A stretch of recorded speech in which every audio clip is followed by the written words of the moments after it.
The future vision for Bowring is that, where we are physically won't exist anymore, but some of the principles and the values and the vision that we've been developing over the last few years will migrate to a brand new centre for learning, where we will have an opportunity to take our innovation even further and better supported by a brand new building that is better designed to suit the challenges of the way that we are developing the pedagogy and the curriculum. We're looking at setting up a personal learning environment for the children. This will form part of the future schooling and the new learning centres that we're building, but there'll be an area which holds resources where they can have a dialogue with the teachers, where they can get help where they need it. There's a facility for parents to log on.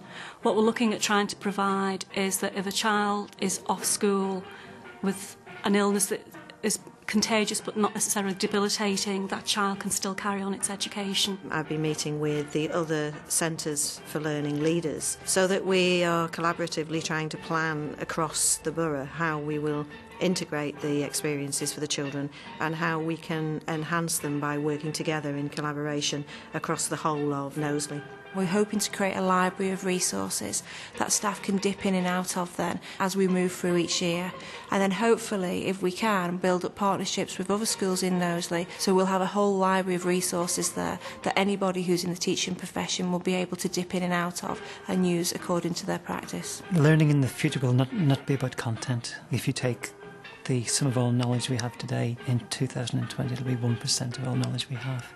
We need to produce young people who are lifelong learners, who are motivated, who are self-starters, who can manage their own learning, who can make decisions, who can work in teams, who can lead teams and also be part of a team as well. Young people who can adapt very quickly to a new and ever-changing future. I think the way in which children will learn in the future will become much more flexible. We're currently just exploring around how we can make that more flexible and how we can make it more individualised, and we do that for a certain number of our students.